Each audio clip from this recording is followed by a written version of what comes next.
Bienvenue sur votre workshop Agora Chief Data Officer qu'on a le plaisir d'organiser aujourd'hui avec Microsoft qui va nous faire son retour d'expérience sur le thème comment Microsoft est devenu une data-driven compagnie. Et pour en parler, on a le plaisir de recevoir Lionel Gourvitch. Vous êtes directeur de la stratégie du portfolio Service Data et IA chez Microsoft. On va aborder tout le cheminement que vous avez fait depuis, on va dire, ces 7 dernières années et puis où demain Microsoft va pouvoir aller sur sa transformation data. Je ne vais peut-être pas vous demander de me présenter Microsoft, mais peut-être le périmètre de votre fonction. Bien sûr. Alors, je travaille dans les équipes corporate de Microsoft et mon rôle, et le rôle de mon équipe est de définir la stratégie de Microsoft dans la définition des produits et des offres de services d'accompagnement de nos clients, aussi bien basée sur notre transformation à nous, mais aussi sur ce qu'on voit sur le marché et de la collaboration qu'avec nos clients. Alors, si on reprend le cheminement pour devenir cette entreprise data que vous êtes devenue aujourd'hui, et c'est important de rappeler que vous ne l'étiez pas au départ, et on va y revenir, vous étiez dans quelle situation il y a 7 ans comparé à aujourd'hui? Alors, il y a 7 ans, c'est le moment où Satya Nadella est devenu PDG de Microsoft. Donc, on a vraiment changé de périmètre. Et quand Satya Nadella est arrivé, il a fait un rapport d'étonnement arrivant à la fonction. Évidemment, il avait passé déjà de nombreuses années au sein de l'entreprise. Et un des points clés de Satya pour assurer la transformation de Microsoft, c'était de développer cette culture de la donnée. Donc en 2014, il a défini ça comme un programme stratégique de l'entreprise, avec un investissement conséquent pour y arriver. Et c'est comme ça que l'histoire a commencé. Elle a beaucoup évolué avec le temps, mais la première chose, c'était vraiment cette volonté managériale de dire la data devient clé dans la transformation de Microsoft. Quel a été le point de départ? Donc on comprend, c'est venu de la direction générale, mais c'est les métiers qui se sont emparés de la data? Alors évidemment, pour l'adoption, on a eu plusieurs tentatives, mais clairement, ce qui a fait le point d'ancrage de la transformation data chez Microsoft, ça a été le département de finance, qui a été vraiment le premier département qui a fait de l'adoption de la data et de l'intelligence artificielle à l'échelle. En fait, notre CFO voulait absolument être capable de communiquer à Wall Street des forecasts très précis et de vraiment montrer la maîtrise de notre trajectoire de croissance. Et en fait, aujourd'hui, après 7 ans, il faut savoir qu'en fait, c'est notre direction de finance qui fait les forecasts de tous les métiers. Et avec un niveau de prédiction qui est quasiment de 100% aujourd'hui. Ça veut dire tous les quarters, on a un reporting. Et ça a été fait parce qu'en fait, la direction finance a pris le sujet d'un sujet business et pas un sujet technologique. Et ça a généré beaucoup de changements. Donc, évidemment, il y a eu de la consolidation applicative, il y a eu énormément de travail sur la gouvernance de la donnée, enfin, il y a eu beaucoup de choses qui ont été faites.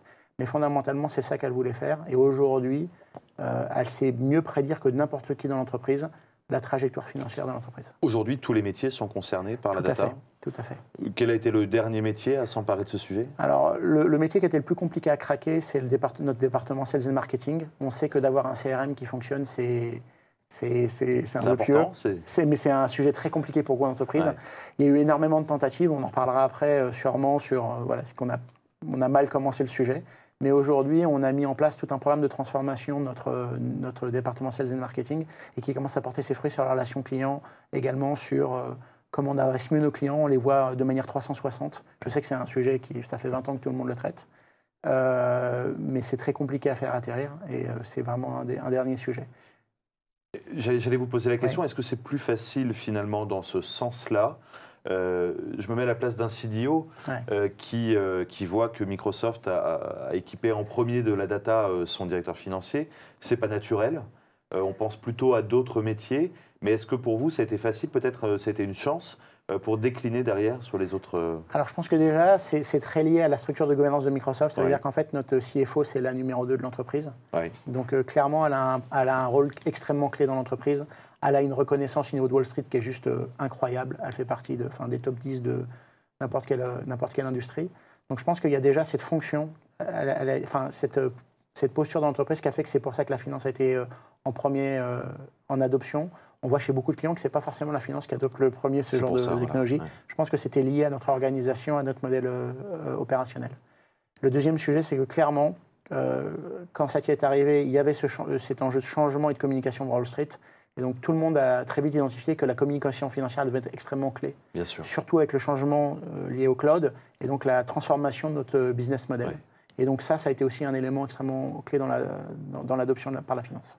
Quel a été le rôle de la pédagogie? Parce que là aussi, c'est un vœu pieux finalement de devenir data-driven, mais derrière, il faut emborder les équipes, il faut les emmener. Quelle a été la pédagogie et la formation que vous avez mis en place? Alors ça a été un long chemin. Clairement, on a une approche d'adoption par cas d'usage. Donc clairement, la capacité à prédire les revenus, à mieux faire les forecasts, ça a été vraiment le use case prioritaire. Et donc, il y a eu beaucoup de changements sur tous nos analystes. Donc, pour vous donner un exemple concret, on a doublé nos revenus en 7 ans. On n'a pas augmenté le nombre de headcount à la finance. C'est ça que ça a permis de faire, par exemple. Ça, c'est un des KPI. Voilà. L'autre point, c'est que du coup, il y a eu une vraie transformation. Ça veut dire que tout le travail des analystes pour la consolidation financière a été transformé vers vraiment une fonction, ce qu'on dit d'advisory, d'accompagnement vers nos métiers pour mieux gérer leurs KPI, leurs projections. Donc en fait, il y a une vraie transformation. Et ça s'est fait vraiment au cours du temps. Redéfinition des postes, sur quoi sont incentivés les gens chaque année, comment le succès est mesuré. Et ça, chaque année, en fait, c'est un programme de gouvernance qui dure depuis 7 ans, où il y a une revue tous les 6 mois. Pour faire atterrir ça. Donc c'est un changement continu, c'est vraiment un parcours, quoi. Et donc finalement, c'est peut-être ça le plus important, c'est de montrer des success stories et les gens viennent naturellement s'embarquer là-dedans? Oui, il y a plusieurs choses qui ont permis cette transformation. Déjà, vraiment, il y a un exemple par le leadership. Et je pense que ça, c'est extrêmement clé dans beaucoup d'entreprises. C'est pas toujours simple, mais en tout cas, c'est chez nous ce qui nous a permis de faire avancer le sujet.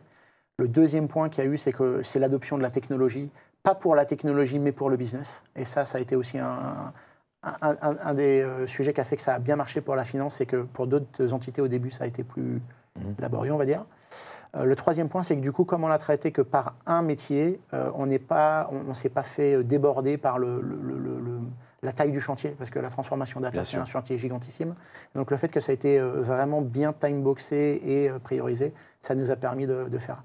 Et enfin, l'adoption, ça a été un sujet compliqué au début. Il y a du coup eu un vrai change management process à mettre en place. Ça a pris 2 ans pour que vraiment ça commence à porter ses fruits. Et puis les gens ont vu le bénéfice. Donc il y a eu une adoption par l'exemple. Vous me disiez tout à l'heure que les collaborateurs de Microsoft sont formés tout au long de l'année, c'est ça? Tout à fait. Alors en fait, on va peut-être revenir dessus aussi, mais on met en place des programmes de formation au niveau mondial pour s'assurer que tous les collaborateurs soient formés sur ces sujets-là. Donc, par exemple, il y a 3 ans maintenant, on a fait tout un programme de formation mondiale sur tout ce qui est le cloud. Il y a 2 ans, sur tout ce qui est l'intelligence artificielle. Cette année, ça a été sur tout ce qui était diversité et inclusion. Donc, il y a des thématiques annuelles. Tout est basé sur la donnée, puisqu'en fait, on est une entreprise, du coup, très analytique. Bien sûr. Donc, pour vous donner un exemple, sur ce point-là, c'est un sujet intéressant. Il y a 7 ans, quand on est passé de Steve Ballmer à Satya Nadella, il y avait 50 types de reporting opérationnel. Donc ça veut dire que c'était impossible de piloter l'entreprise de manière structurée. Aujourd'hui, il y a 3 rapports clés que tout le leadership se partage. Donc ça veut dire quoi? Ça veut dire qu'on a un contrôle sur la gouvernance, on sait piloter l'entreprise. C'est un exemple, par exemple. Oui. Donc c'est là, être devenu data-driven, ça veut dire ça, par exemple. Justement, vous avez parlé du cloud tout à l'heure. À la différence d'autres compagnies, vous n'êtes pas né dans le cloud. Non. Et donc, il y a eu c'était le principal enjeu pour vous? Alors, ça a été un sujet extrêmement important parce que du coup, en parallèle de cette transformation data, on a une transformation IT. Évidemment, ça allait de pair. Et d'ailleurs, ça a été un des sujets Ça intervient avant la transformation IT? Alors, c'est pas aussi simple que ça, parce qu'en fait, il y a eu un gros changement organisationnel. Pour vous donner un exemple, notre IT n'est plus vu comme une fonction IT chez nous, c'est vu comme une fonction d'ingénierie. Donc en fait, ce que fait l'IT, ça devient des produits, avec un modèle de delivery produit, exactement comme Office ou Azure, etc. Et en fait, du coup, notre approche de la donnée, elle est rentrée dans ce move-là aussi. Ça veut dire qu'en fait, nos solutions de données sont devenues des produits qu'on met à disposition des utilisateurs. Ça veut dire quoi? Ça veut dire que finalement, si on prend le CDO d'une autre entreprise plus lambda, on va dire, c'est presque le DSI? C'est-à-dire que c'est lui qui va aller demander les produits aux ingénieurs? Alors, c'est un mix. C'est-à-dire qu'en fait, quand vous regardez notre organisation, on n'a pas vraiment de DSI chez Microsoft maintenant. On a un Chief Digital Officer, on va appeler ça comme ça, voilà. Et chez ce Chief Digital Officer, on a certaines fonctions, dont la data.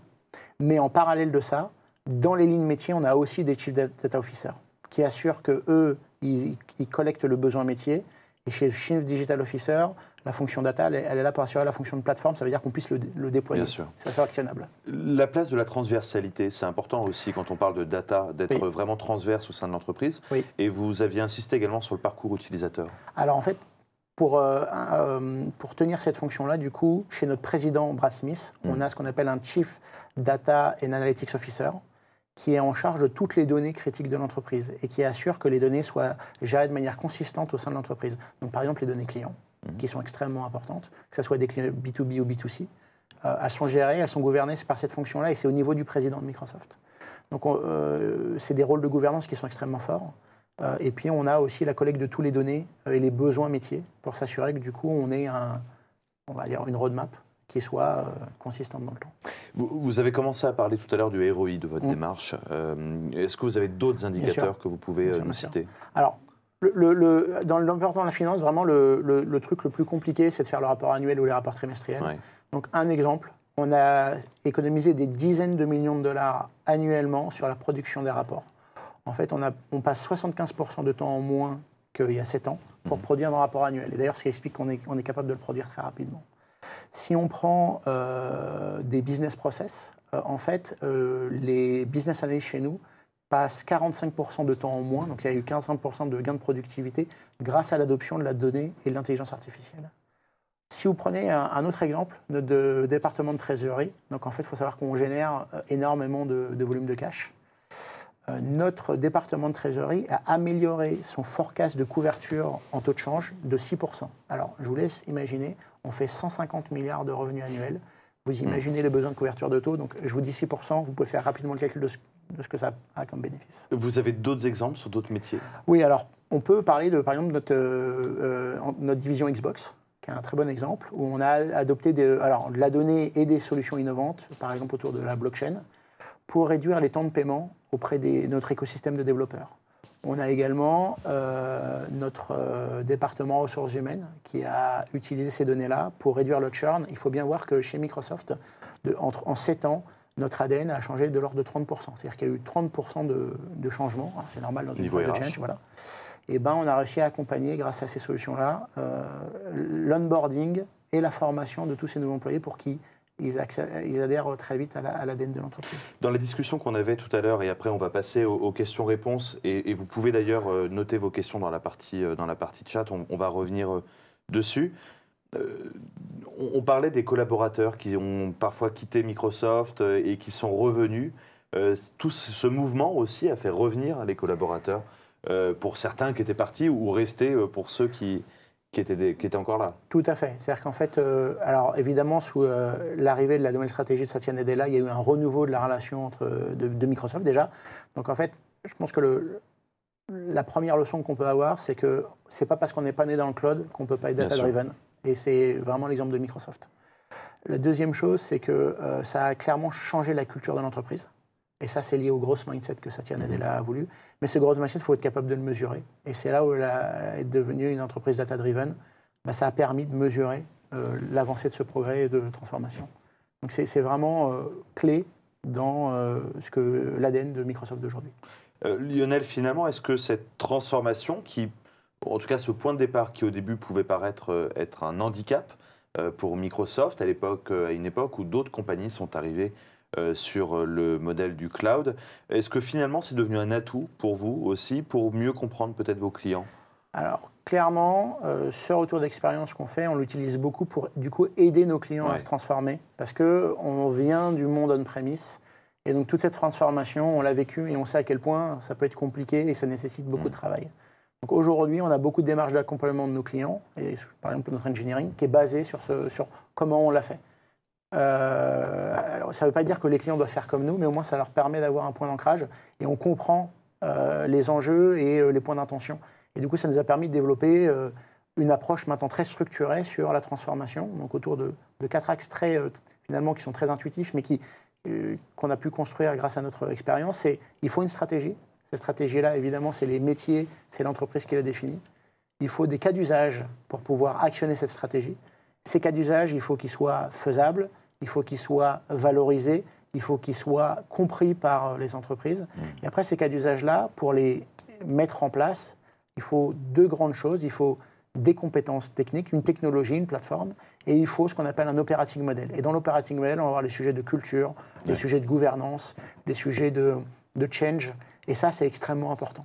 Et donc, c'est ces 4 éléments qui font que la transformation par la donnée, elle est actionnable. Et c'est ça aujourd'hui qu'on a comme approche. Quelle a été votre trajectoire, votre framework dans cette transformation? Alors, on a eu une approche très simple, c'est que la première étape, c'était cette phase de discovery, c'est de comprendre ce qu'on peut faire. Donc en fait, comme il n'y avait pas beaucoup de retours sur l'expérience, on a fait beaucoup d'idéations internes. Donc la finance au début, notre CFO, elle disait juste, moi je vais être capable de faire le forecast, dire à Wall Street la bonne histoire, quoi. Évidemment, ça après, c'est la stratégie, après il faut aller expliquer comment on fait. Donc ça, aujourd'hui, il y a beaucoup de choses sur le marché pour se donner des idées, mais à l'époque, ça a été un peu plus compliqué. Et après, on a une phase de lancement, donc de mise en place des premiers cas d'usage, une phase de scale, ça veut dire on a augmenté le cas d'usage et on a augmenté leur périmètre, aussi bien en termes de business unit que de périmètre géographique. Et puis après, il y a la phase de transformation. Donc ça veut dire, avec l'IA, qu'est-ce que je peux faire de nouveau? Qu'est-ce que je peux faire de mieux? Voilà, des choses comme ça. Alors justement, l'IA, on va en parler parce que c'est dans vos enjeux actuels. C'est quoi vos enjeux aujourd'hui? On parlera après de demain, mais aujourd'hui, quels sont vos principaux enjeux? Aujourd'hui, clairement, les 2 grands sujets clés autour de l'IA qu'on a, que beaucoup de nos clients ont, c'est comment est-ce que l'IA peut aider à supporter la transformation responsable et sociétale des entreprises, donc tout ce qu'on appelle sustainability en anglais, et qui est un vrai sujet chez tout le monde. Donc, par exemple, chez nous, on utilise énormément ces technologies de data et d'IA pour, évidemment, mesurer notre impact CO2, qui est la base, mais également, on a beaucoup de streams en interne, de transformation sur comment on a une meilleure consommation énergétique des bâtiments. Donc, par exemple, nos équipes de gestion de bâtiments, aujourd'hui, utilisent énormément la donnée et l'intelligence artificielle pour optimiser l'allocation des mètres carrés, être capable de mieux répondre aux besoins pour avoir le meilleur rapport énergétique au mètre carré. Donc évidemment, c'est avec de l'IoT, avec plein de choses, mais ce genre de choses. On a également tout ce qui va être gestion des déchets. On a beaucoup de mesures sur la gestion des déchets, comment on peut réduire la production de déchets. On a également la consommation d'eau. On a plein de sujets, en fait, aujourd'hui, en interne, on a plein de hackathons, on a une vraie transformation autour de ça pour qu'on soit... Parce qu'on a fait une annonce au marché, qu'en 2025 et en 2030, on a des objectifs RSE qui étaient extrêmement forts. Et le deuxième sujet extrêmement important, c'est tout ce qui est l'IA éthique ou l'IA responsable, qui est un vrai sujet parce qu'aujourd'hui, pour que ça soit adopté massivement, il faut que ça soit fait de manière concertée et avec des règles clairement établies. On voit bien que l'Union européenne, d'ailleurs, veut aller dans ce sens-là. Donc on a défini, grâce à notre expérience propre en interne, les 6 règles en fait, de l'IA responsable, et on est en train de les mettre en œuvre. L'IA a un rôle également dans votre gestion du risque aussi? Bien sûr, évidemment, que l'IA a une gestion du risque énorme, puisqu'aujourd'hui, si je prends cet exemple de la trésorerie, la couverture de taux, c'est un risque extrêmement fort pour nous, mais on utilise également l'intelligence artificielle. On a développé un modèle interne pour être capable de mieux mesurer les risques systémiques. Donc ça, c'est assez intéressant, parce que du coup, en fait, on a un indicateur de prédiction de la récession économique. Et jusque-là, il a 98% d'efficacité depuis qu'il est mis en place. La première étape avant d'aller faire de l'IA, justement? Comme je l'ai dit, ce qu'on voit chez nos clients, du coup, mais ce qu'on a vu chez nous aussi, évidemment, c'est qu'on ne peut pas faire scaler l'IA si on n'a pas des modèles de données et des plateformes de données qui soient raisonnablement propres. Sans ça, en fait, ça ne marche pas. Donc, on voit beaucoup de clients, mais nous-mêmes, on a le même problème. C'est pour ça que c'est le marketing, c'est un enjeu long. C'est que, par exemple, le client n'est pas défini de la même manière dans les différents business units de différents pays. Et du coup, les modèles ont beaucoup de mal à scaler, par exemple. Donc, on voit que la donnée, le socle de données, il est clé pour pouvoir scaler l'IA. Donc, faire des modèles, on y arrivera toujours. Faire des modèles qui s'appliquent à 150 000 personnes, chez nous, en tout cas, c'est passé par là. Alors, on a parlé de tout ce qui s'est bien passé, mais il y a forcément des choses qui sont moins bien passées. Quels ont été les freins que vous avez connus et les choses que vous auriez peut-être pu faire mieux? Et c'est important, je pense, pour les CDO de savoir, de connaître les écueils. Alors, encore une fois, on a eu un changement culturel très fort en 7 ans. En 2014, quand Satya est arrivé, il a instauré ce programme-là. On parle, juste pour information, on parle d'investissement en milliards de dollars. Donc, c'était pas anodin. Évidemment, on a commencé par le faire à la mode de l'époque. Ça veut dire l'IT a dit, moi, je vais faire un truc qui marche pour tout le monde et je vais avoir une approche très technologique du sujet. Donc à côté de la finance qui avait dit bon, je sais ce que je veux faire, il y a une approche très technologique et très centralisée. Et alors évidemment, sans surprise, ben, ça n'a pas marché. Donc on a voulu développer des modèles de données qui marchent chez tout le monde. On a voulu avoir une seule plateforme qui marche pour tout le monde. On a voulu avoir une gouvernance par l'IT. Donc tout ça, ça n'a pas vraiment bien marché. Et en fait, ça a généré 2 changements chez nous, majeurs. Puisqu'avant, vous étiez sur un modèle, le DSI, qui va gérer la data, la cyber, et on a dit, la data, c'est chez moi. Donc du coup, je vais le faire. Et en fait, du coup, ça n'a pas du tout une approche par use case en dehors de la finance au début. Et puis, le modèle qui marche pour tout le monde. Et donc, en fait, ce qu'on a appris, c'est plusieurs choses, évidemment, qu'aujourd'hui, beaucoup de gens savent, mais à l'époque, c'était peut-être moins intuitif. C'est que, il faut avoir une approche par les cas d'usage et par le métier. C'est ça qui va faire l'adoption et pas autre chose. La deuxième chose, c'est qu'il ne faut pas partir du principe que je vais faire une plateforme pour les gouverner tous. On n'est pas dans les Seigneurs des Anneaux. Et oui, mais ce n'est pas intuitif parce qu'au début, on se dit on veut un truc qui marche pour tout le monde. Et en fait, ça ne marche pas comme ça. C'est incrémental, c'est un chemin. D'ailleurs, chez nous, par exemple, aujourd'hui, dans l'état des lieux actuel, on n'a pas un data lake pour toutes les fonctions. Ça ne marche pas. C'est là où finalement peut-être c'est moins transverse sur les plateformes. Eh ben, la transversalité, du coup, elle vient sur des fonctions au-dessus de ces data lakes qui permettent de s'assurer que par contre, ma nomenclature de données est la même et des choses comme ça.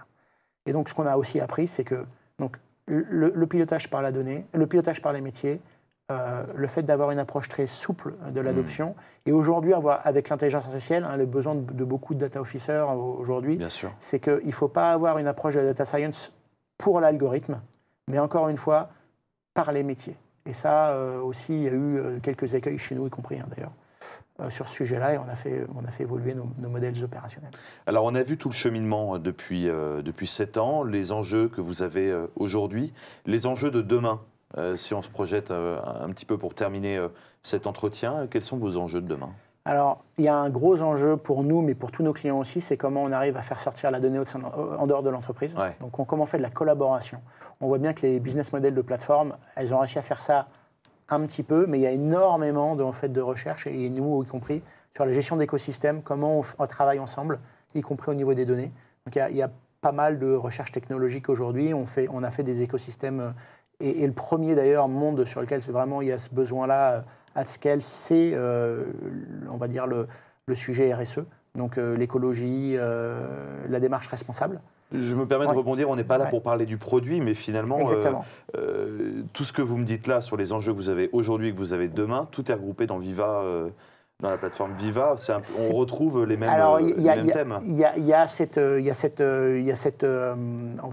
même appétence, mais dans le monde de la donnée, c'est un peu plus large que ça. Et entre autres, trouver des modèles où on est capable de partager de la donnée entre entreprises en confiance. Ça veut dire, je ne donne pas mes joyaux à ma compétition, mais j'ai besoin de travailler ensemble.